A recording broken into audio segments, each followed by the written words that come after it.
All right, Lush, What's going on? Lush. You're actually on another channel on YouTube. You're on Yes. No Jumper, right? Yes, sir. How long have you been there? Been a no jumper for a little bit, about like 7 months, but recently it's been with a lot more frequency, and I've been added to the main podcast, which has been pretty cool. Cool. But I've been on YouTube for several years, hosting rap battles, and as a hip hop artist as well. Tell me where you grew up, West side of Los Angeles.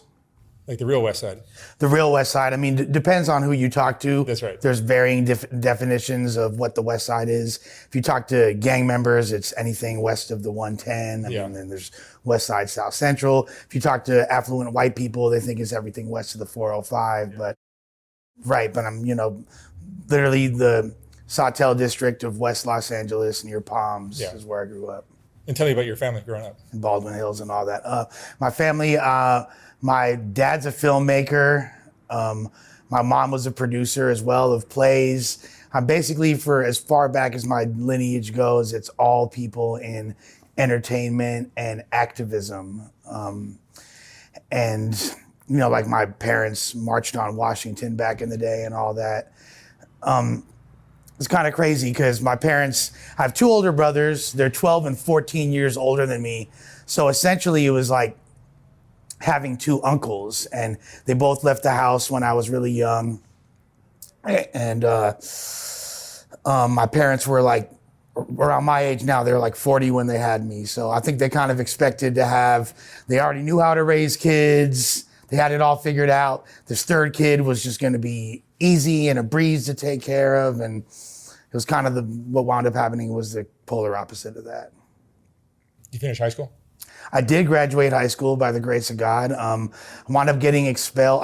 Was banned from LAUSD, was expelled from 3 different high schools, and I wound up graduating from a school which was basically like if your parents it was like half special needs, half like if your parents cared enough about your future in education, they will put you here and you're damn near guaranteed a high school diploma.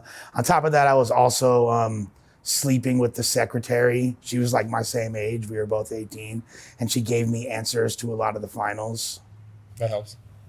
Yeah, but I mean, like the graduating class was like 15 kids. It was like they allowed us to smoke cigarettes in the front. It's crazy because the school, it was actually in the valley. It was like near the Sherman Oaks Van Nuys border, and now it formerly was a dentist office before I went there. And then when after I graduated, like 15 years later, whatever, it's now like a medical cannabis dispensary. And I was like, that's crazy. They're selling weed there now because I was doing it fucking 15 years ago.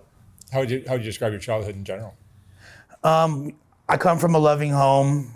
My parents were very attentive, although my dad was gone a lot working. So I spent a lot of time outside and alone and just kind of like intermingling with the kids in the neighborhood and all that. So it was, for the most part, pretty good though. But you took a different path than the rest of your family. Very different path. They're all like hyperachievers. My oldest brother, he was a drug addict as well, but he got sober when he was 20 years old. And like the height of his addiction was, he almost got expelled from Princeton. He went to an Ivy League school, and like that was I don't want to undermine his struggles because he definitely went through it, but ever since then his life has been, and even before then, prior to like his 2 or 3 years of getting fucked up, he has just like a pretty charmed existence, and he's very, very successful. My other brother wound up, following in my dad's footsteps and being a filmmaker. And me, like, I'm kind of been a perpetual disappointment in the black sheep of the family. What do you think that is? Is it genetic? Is it something that you went through? Well, I suffered a lot of abuse at an early age that I wasn't really aware of until it was identified years later. By who? When I was like 5 years old, there was a babysitter, a female babysitter that put hands on me in a sexual way. And there's a couple similar incidents to that. When I was a teenager, I slept with a woman. I was seduced by a woman that was a lot older than me. She was like in her late 30s. I know a lot of people hear that and be like, oh, that's cool. Like, you got laid. What do you mean? But it wasn't like a woman that I would normally ever pursue or choose to sleep with. And she like kind of preyed on me and got me drunk. And, you know, there's several incidents like that. Even there's a little girl that I used to play with, and when I was around that same age, like 4 or 5 years old. And I think she must have been abused as well, because when I would like go over to her house, like she would kind of like, we'd play like games for, you know, there's a whole bunch of things that happened to me. I don't know if that's the sole reason I became an addict, but that definitely is something through therapy that I've identified years later. This is my first time ever actually speaking on it. And it's, you know, something that I'm kind of embarrassed about and feel self-conscious about, but Yeah, it's something you're out of your control, though. something completely out of my control. But, you know, my dad being gone a lot, me being essentially outside, my mom not being able to control me. When my brothers were raised in the west side of LA in the 70s, it was a much more idyllic time in California, and there wasn't the gang infestation. There wasn't, you know, this is prior to the Ronald Reagan crack cocaine era and all that. And, you know, like it was a much safer place to live. And I was kind of coming of age in a dangerous time in the city during the LA riots and all these extreme racial tension and all this crazy shit. And I was kind of outside, thrust in the midst of it. And my mom wasn't able to get me to come home. I wouldn't listen to her. My dad would come home after being gone for several months and try to like assert some type of authority. I wasn't really trying to hear it. Wound up falling in with a crowd that, you know, was started doing graffiti, and, you know, my little crew became a gang and all that during my early teen years. I got arrested for the first time. I started getting fucked up when I was 12, just smoking and drinking. A lot of kids it was normal for kids my age, where I was from at that time, to be already like sexually active, trying to holler at girls and stuff. I was trying to. Wasn't able to get laid until I was like 14, but I was definitely trying to at that age before I could even like really bust a nut or anything, you know. I got arrested for the first time at 13, drinking 40s in an alley in Westwood behind the In-N-Out. 16, I wound up getting arrested, and this is in 1998, and I got caught for. I was basically trying to tag up a building, but they said vandalism, trespassing, and I had 3 dime bags of weed on me. So they said possession with intent to distribute. Was I going to sell it or smoke it? I mean, it doesn't really matter, like probably both. But at that time, you know, marijuana was far more stigmatized. So they considered that those 3 counts, they'd try to give me a felony.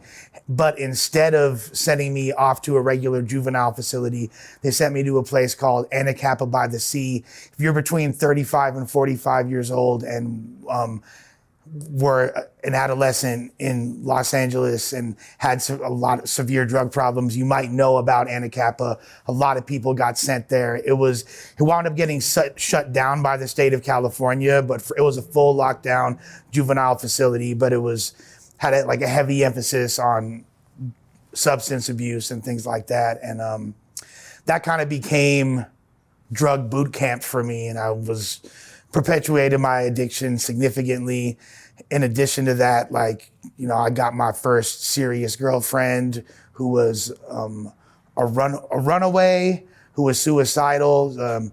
She ran away from her home in Westchester with her boyfriend, and they went all the way up to Seattle. They wound up getting arrested, sent back down to Anacapa, and that's where we met and fell in love. I wouldn't even say we were soulmates. We're more like scar mates, essentially. And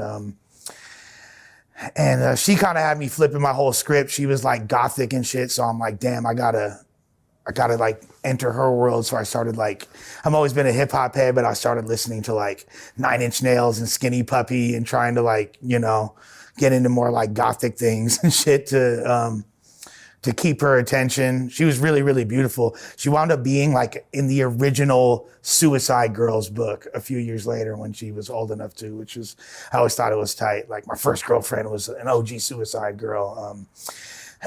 Shortly after then, I wound up getting expelled from high school and then had a series of expulsions. Like the first time I got expelled, I was already on like triple probation. And the only reason they hadn't expelled me yet because my mom was super active in the PTA and things like that. And I got caught doing graffiti on a different school's campus and all this other shit, but they didn't expel me.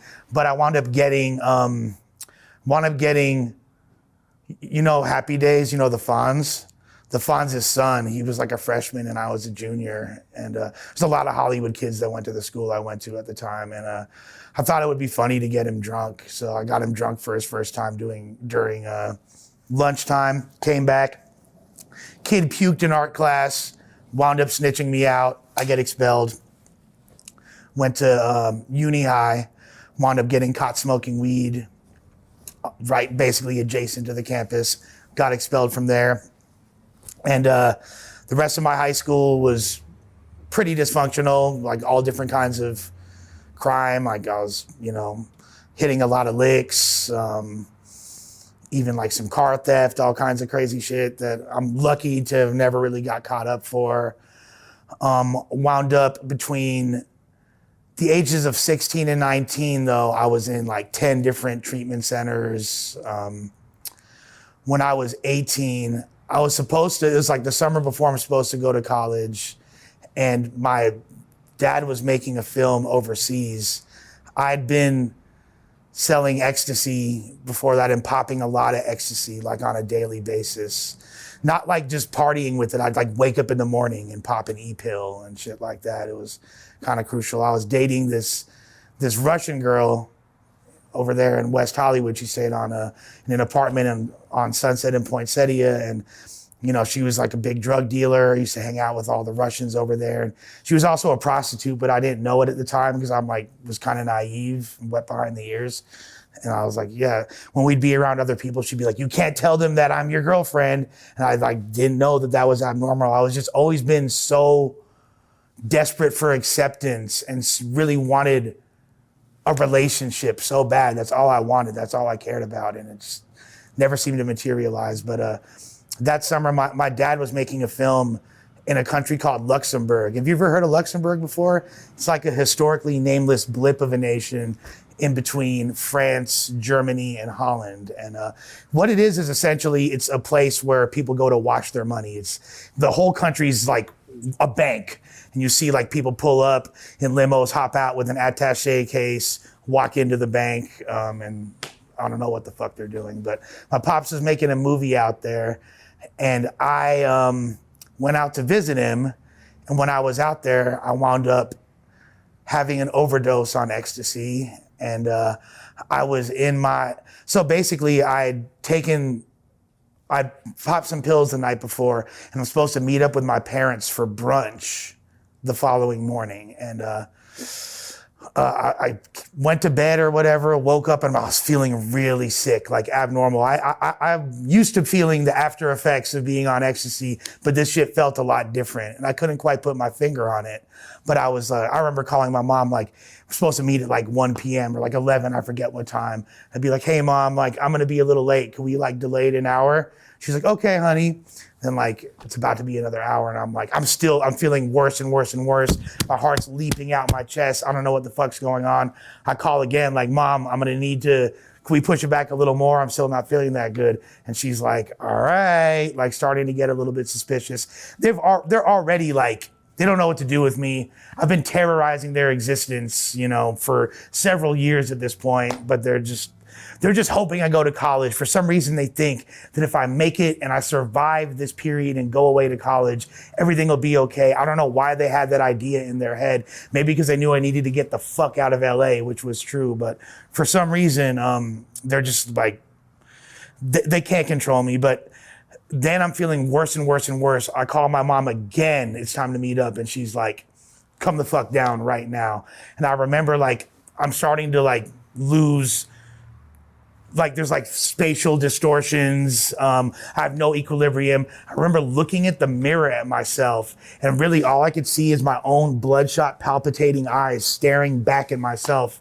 Next thing I remember, apparently I made my way to the elevator and passed out, like fainted or whatever in the lobby. I wake up and there's a bunch of people speaking some like crucial foreign language over me, like while they're reviving me essentially or helping. My mom's sitting right there and she's terrified. And my mom is like a really sweet, demure, comforting woman. And no matter what, like she's like this beacon of like positivity essentially. And I remember saying to her, and this sticks with me to this day for numerous reasons, but I remember saying like, Mom, am I gonna die? And instead, of course I expect her to be like, no, honey, you're gonna be fine. Everything's gonna be all right. She looks right back at me and says, I don't know. And that just like, you know, of all the years I've taken off of her life with the dysfunction and pain and anxiety that I've caused, that definitely took a few off of mine. Just that moment, that just sobering reality. I wound up going to a treatment center, a really like high-end treatment center in Arizona. They shipped me off to called the Meadows. And, you know, there's a bunch of drug addicts there, but it's also it's like for all dual diagnosis and multi-addictions, people that have sex addiction or all kinds of stuff were there. And, like basically if there's like a rich person who gets caught cheating on his wife or a doctor that's prescribing themselves fentanyl or some shit, they can go there and try to like salvage their professional life or their marriage essentially. And I was like a kid in a candy store because there's all these like silicone MILFs walking around. I'm essentially like 18-year-old jailbait, right? I'm the youngest dude there. Don't let the fucked up teeth and the chunky exterior fool you. I was a pretty boy at the time. I was real cute. You know, sidebar, shouts to my homeboy Omen. He always said, I'd rather be chunky than a junkie. So we'll get into why I got a little bit of weight on me now. It's probably a good thing to some extent. So I'm at this place and I wind up seeing this. I remember the first day there when like one of the other patients is showing me around and introducing me to all the other people there. And we're going into the laundry room and he's like, oh, that girl that's in there, she's the hottest chick in this entire place. And I saw her, and even though she had like her hair tied back and no makeup on or anything and was like looking downtrodden, and it's like her 5th day in rehab, so she's definitely don't have her weather together. She was essentially, I was like, damn, she is fucking gorgeous. And this is the year 2000, so it's like on the tail end of the Baywatch era, and she's like a blonde, beach-looking, silicone, really hot chick. She's like 7 years older than me, and I was like, heart eye emojis popping out of my skull. I was like, damn, that chick's hot. But I didn't think she would ever talk to me. A few days later, I'm sitting by the pool, and she's like on the other side of the pool. And then you know those scenes in like movies where like the girl waves to the guy and then like the guy looks behind, you're like, who? She can't be talking to me. It's gotta be somebody else. And then you're like, me? And she's like, yeah.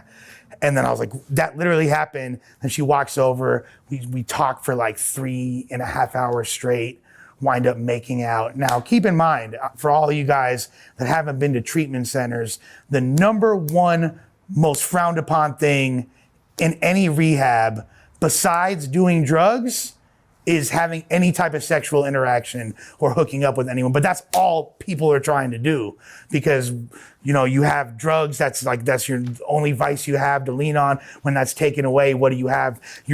Like my instinct was just sex. Plus, I'm an 18-year-old hormonal young guy. Like, so, you know, of course, and this hot chick, so I instantly fall in love. I have no serotonin because I've been addicted to ecstasy. They're putting me on all these different drugs to try to get my serotonin levels and my dopamine levels stabilized. In the meantime, though, I have this like secret relationship.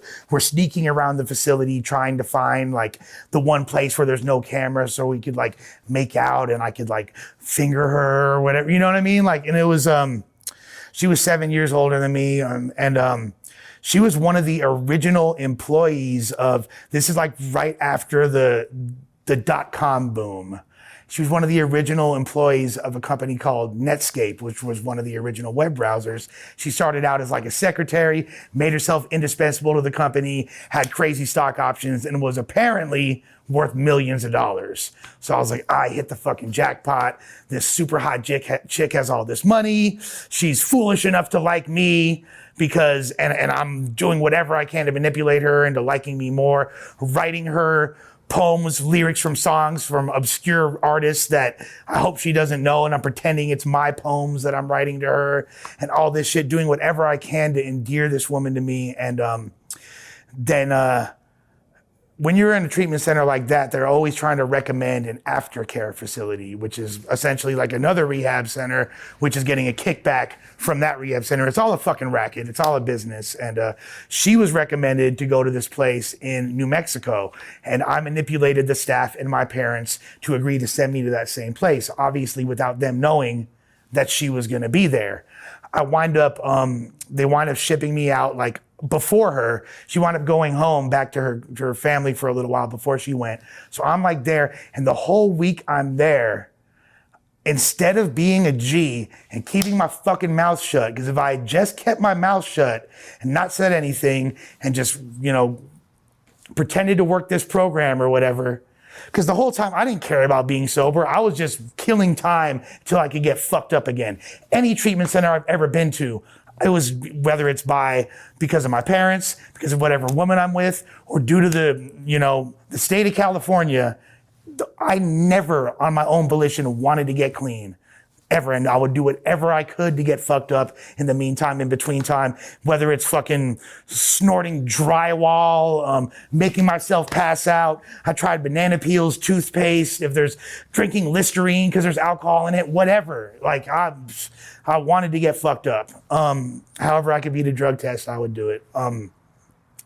So I'm bragging the whole time she's gone, which before she's there, and I'm bragging to everyone like I got a girlfriend. And I think it was again like this intrinsic need for validation, like I'm important, I'm worthy, I deserve a hot girlfriend, like she really likes me. And unbeknownst to myself, I'm like, it's mainly women that are at this place, and I've become like this toxic force within their like recovery bubble, and I'm just like spreading this negativity and triggering everybody. Finally, she gets there. Within an hour of her being there, they're like, Nick, you're kicked out.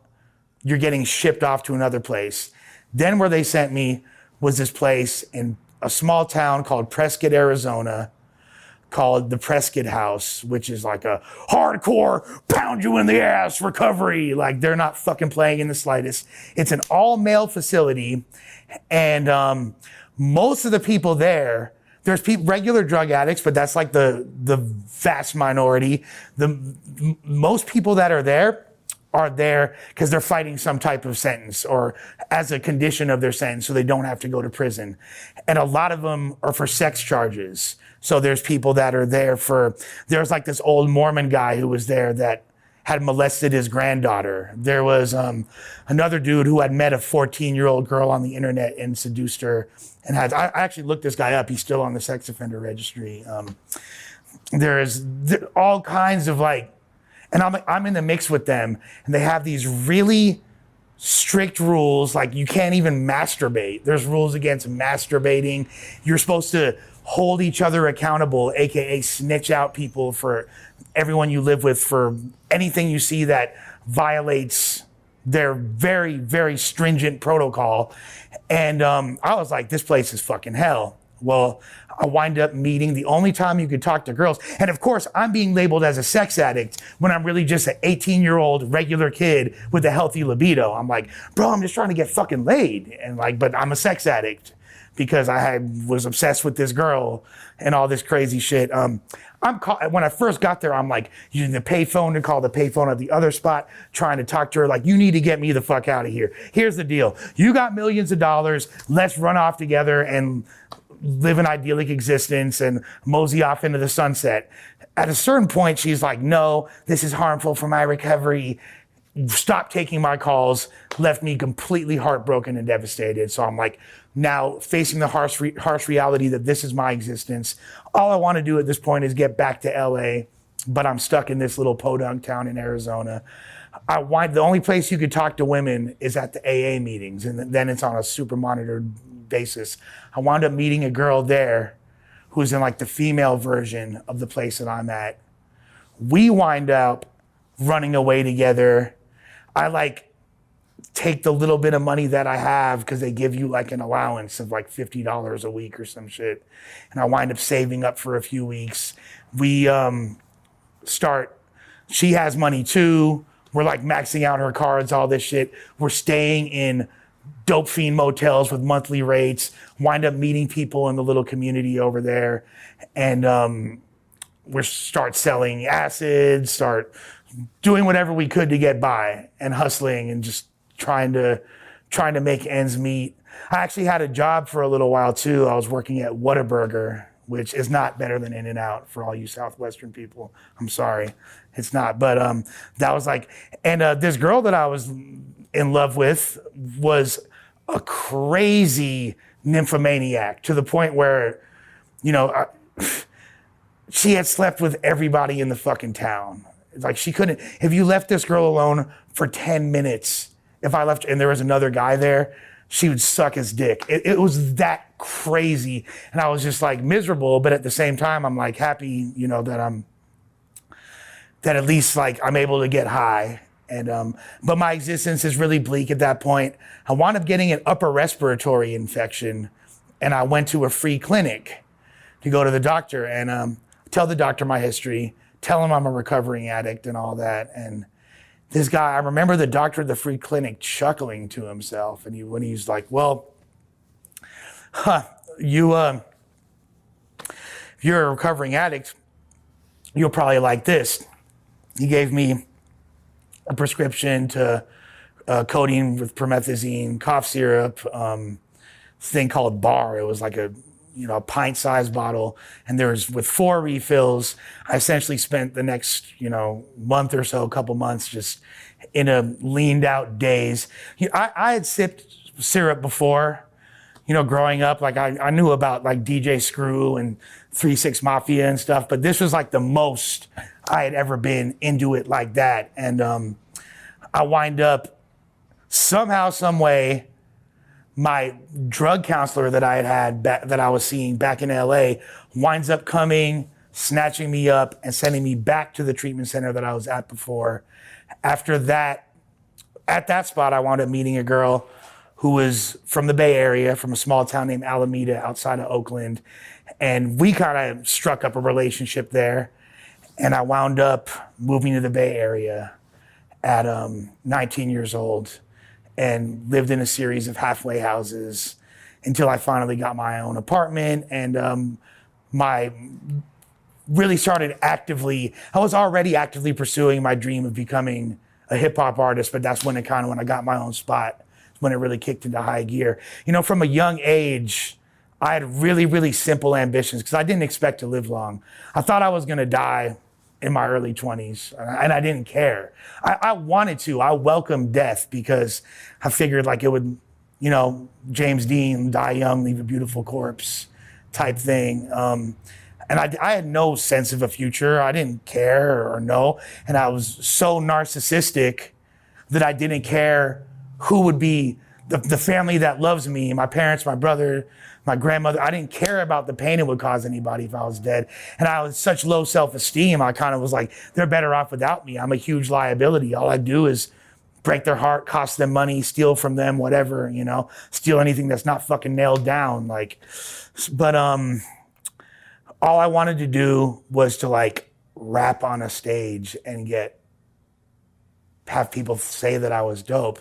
And I wound up achieving that at a super young age. And I was like, so everything after that was essentially a victory lap. And, between the ages of 19 and 38, there was feigned periods of functionality.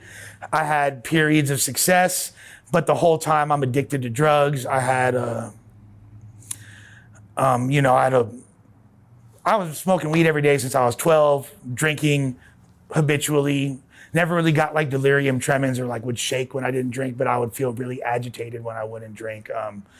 Was addicted to all different kinds of pills, primarily benzodiazepines. That's like Xanax and shit was a big thing for me. I had a huge cocaine phase, a big opiate phase, even a crystal meth phase towards the end of my run. And I think the reason why I wound up living is because it wasn't just one drug the whole time. I would eventually kind of substitute addictions. And, you know, I had gone through everything you pretty much could, from incarceration, divorce, overdosing several times, being evicted from several homes, being stabbed, being shot at, having hits on my life by different gangs and, you know, different criminal organizations, getting kidnapped, getting beat within an inch of my life, being completely demoralized, estranged from my family. None of my friends wanted to let me in any close of a circumference to them. And eventually I just kind of ran out of steam. And I hit bottom so many times, it was like, right when I thought I hit the bottom, like the floorboards would give way, and then I would fall down and hit another bottom. And then I was just like, by this time I'm halfway to the 7th layer of hell. And the place I wound up getting clean and sober at, which was, my sobriety date is February 3rd, 2020. So that's like 2 years, 8 months, and like 15 days sober or something like that. And I guess it's more. I guess it's 17 days. It was a pretty hardcore place, but I thought prior to that, it's listed as a facility for chronic relapsers. And I always defined myself as a chronic relapser. But in reality, like I said earlier, I've never had an earnest attempt at recovery. I never wanted to get clean. I was just killing time in between use, and it was only for periods of a couple weeks at a time. Once I was left my last facility at age 19, it's like damn near two decades of uninterrupted use. And I always just thought that, you know, I never fucking relapsed because I never wanted to stop. And this was my first time actually trying to work a program, surrendering, and making an earnest attempt at recovery and turning my will and my life over to God. And lo and behold, by the grace of God, I'm still sober. And, you know, shortly before I got clean, about 10 months before that, I was about to be evicted from my third apartment. I'd been divorced. My apartment looked like it got hit by a hurricane. There's just like clothes everywhere. My bed, I couldn't distinguish if it was the dirty mattress was soaked with my own piss or the dog's piss. I had 2 Chihuahuas who I miss very dearly because my ex-wife had them. I have a lot of different dogs that exes have, and sucks because no matter what relationship I'm in, eventually they realize that I'm not a suitable person to have kids with or continue on a relationship with, no matter how much they love me, and they get tired of taking care of me, and the relationship inevitably ends. And at that point, I was pretty much, you know, the crystal meth addiction was going really crazy. I was just out of control, and I wound up texting this girl I knew on Easter of 2019.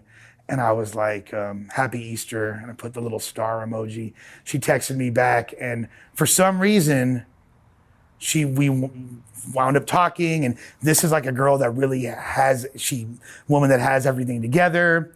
She has a master's degree, is doing really well in life, is successful, has a whole career as a singer, comes from a good home, is from suburban Pennsylvania and all that. And we wind up falling in love.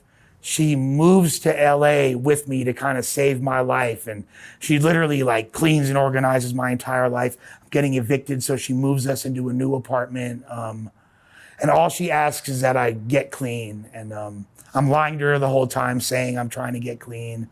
Lying to her about the I'm still popping pills. I said they're doctor prescribed, and this is how I'm supposed to get off of the benzos, but they're really not. I'm hiding my crystal meth use, but she's seeing me looking all like, bug-eyed and sweaty, and I'm saying, no, this is just me withdrawing from the benzos. Like, at a certain point, I'm unable to even be intimate with her because I'm rather just masturbate until my dick is sore and about to fall off.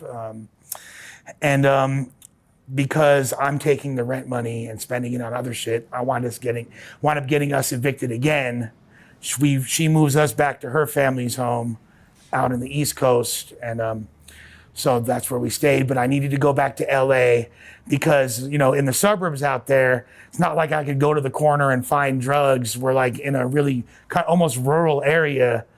And I also, I had some loose ends I needed to tie up, but really I needed to get more drugs.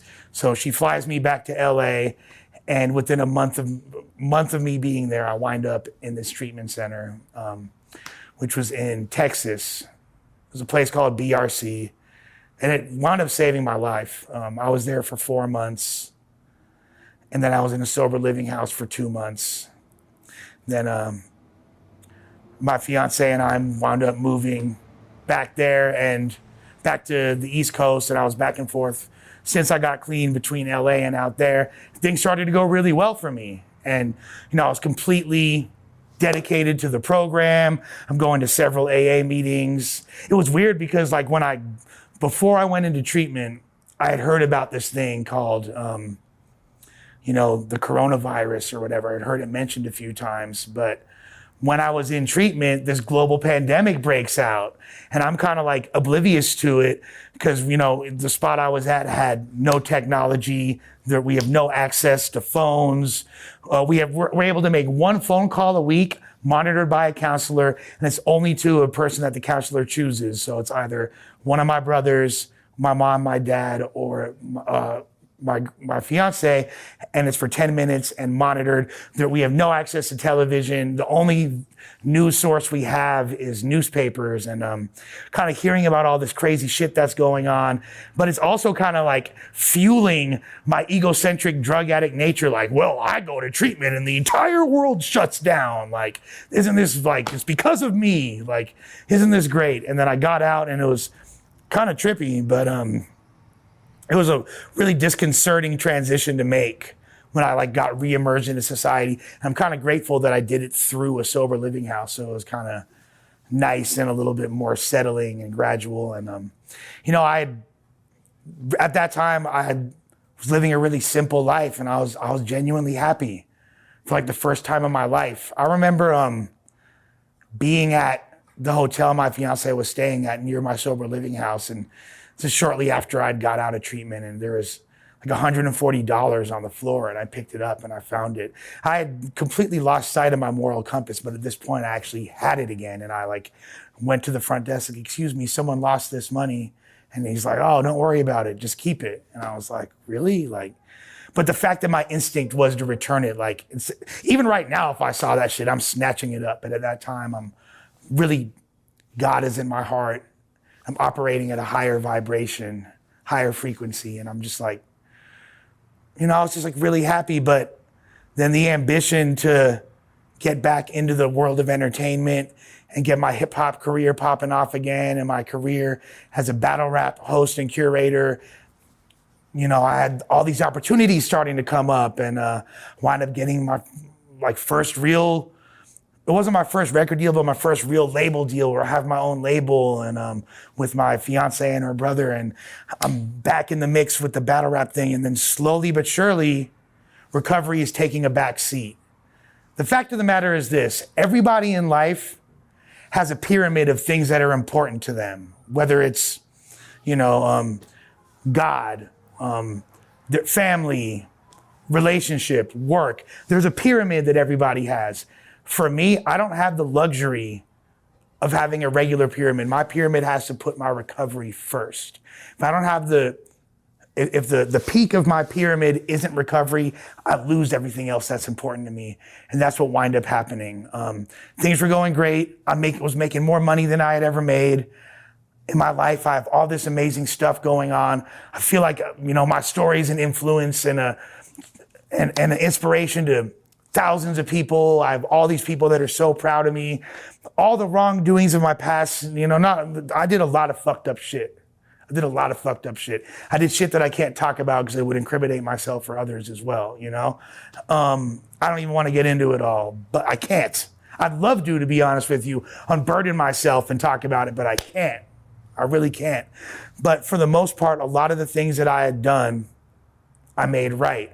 A lot of the people that I had harmed, I made amends to them, and we're chipping away. Like I still owe a lot of money, but like started chipping away at things like that. I had a genuine relationship with my parents, which felt so good, especially because around that time when I was gone in treatment, my mom got diagnosed with Alzheimer's disease. So, which is really painful, and it's crazy because that's the same fate that her mother succumbed to. And when her mother had Alzheimer's, my mom took care of her, like really, really in a fanatical way, to the point where she like literally raised millions of dollars and met with President Obama and changed national policy, her and a bunch of other people called the Alzheimer's Association, on how that disease is treated. You know what I mean?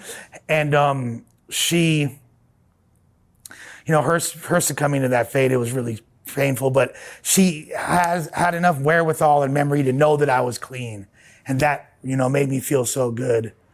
Something I want to impress upon all of y'all is that addiction knows no bounds. Addiction doesn't discriminate.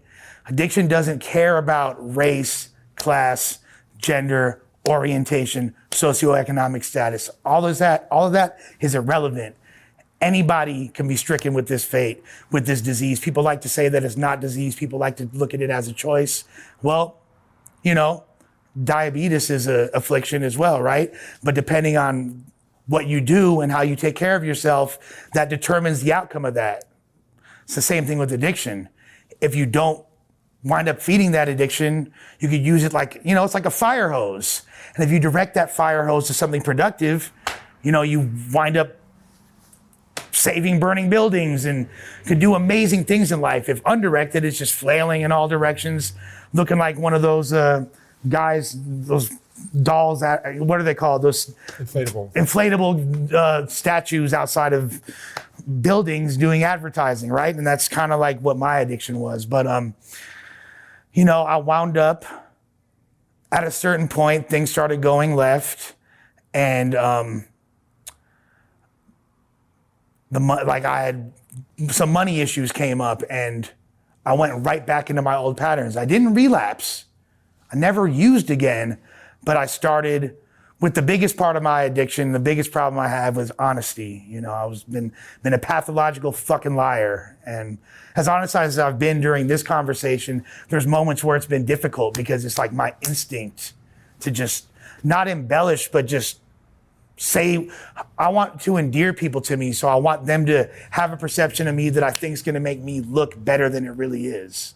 When in reality, like, nothing resonates with people more than honesty and being genuine. And even though I know that intrinsically, it's just like against my nature. And lies are a mechanism that's kept me safe in my addiction in the streets, has kept me out of trouble so many times that it's still, something that I struggle with. But it's something that wound up going bad in my relationship again. The lies popped up again. The volatility, the instability, stealing and financial mismanagement, to the point where my fiance, who had been to hell and back with me, thugged it out through all these unimaginable difficulties and unforeseen circumstances, finally decided she had enough and decided that we needed to split up. So we split up, my mother's condition worsens, and I wind up in a really bad situation with my career, with the company that I own, the Battle Rap League, to the point where it put me in serious debt and everything went left and got all fucked up. And here I am in the midst of my sobriety, going on 3 years, and everything was going wrong. And I didn't know what to do, back at my parents' house. And it's crazy because for the first time throughout, I was suicidal again. I felt really bad. They wound up putting me on medication. I don't know if the medication is what's made me not want to kill myself, because I still have really dark days. But at a certain point, and through the success that I've had recently with my podcasting, which has gone to the next level, and I wound up getting like a permanent slot over there, and things are really blowing up. And just like the interaction and the connection, it's really dangerous to let externals dictate your emotions, whether it's praise or criticism. But for some reason, like, that really kept me going. And today, for the first time, I realized I could be happy even if I don't have this woman thought I was gonna spend the rest of my life with. There is a hope for me. I could have a happy life. I could have this new career. And if I just like really dissect all the intricate layers of lies, this web of lies so intricate that fucking Spider-Man would be jealous of it. If I could cut through that and just focus on what's real and what I really want to do. And when I say what's real, not only being real with other people, but being real with myself and following my genuine passion, then I really have a chance of either getting back with her one day, if that's the path, or meeting somebody new and starting a new life and just finding that happiness within. It's not about other people. My instinct is always find validation in others, but I can find it in myself. I can find it with God. And the fact that I stayed sober, clean and sober throughout this whole experience, and here I am now, things are finally starting to turn a corner. If I had been using, and I don't know how to deal with these emotions, because the whole time I was clean, I was with her. So I'm like, she's like almost essentially became my higher power. That's what I was leaning on, and I wasn't even aware of it. And now I'm actually becoming stronger because I don't have drugs to lean on. I don't have financial stability to lean on. I don't have this relationship to lean on. I have to find this strength truly within for the first time in my life. And I can't tell you how gratifying it is. And if I would have relapsed, I might have temporarily taken the pain. But the way I use, I can't just have one drink. I can't just smoke a blunt. By the end of the night, I'm gonna be popping the pills. At best case scenario, I'm gonna wind up methed out in a dope fiend motel, snorting lines off of a hooker's asshole. And that's at best case scenario. At worst, I'm gonna wake up in Men's Central Jail or fucking dead somewhere or in an alley. And that's the reality of my existence. I don't have the luxury of using casually. And if I had, who knows where the fuck I'd be at now. But I stayed clean through this, and things are starting to look up. What's been most surprising about going through this clean patch for you? That there is a light at the end of the tunnel, and that it involves a path that I'm choosing for myself that I'm genuinely passionate about. So much of my existence has been based on people pleasing and catering to the emotions of others. And it's not because I'm this altruistic. I mean, I'm a nice guy, right? As fucked up and flawed as I am, I have a good heart. But me being kind to other people and doing for others, it's not because I'm this altruistic person. It's because I want to control their perception of me. I want other people to think that I'm so great.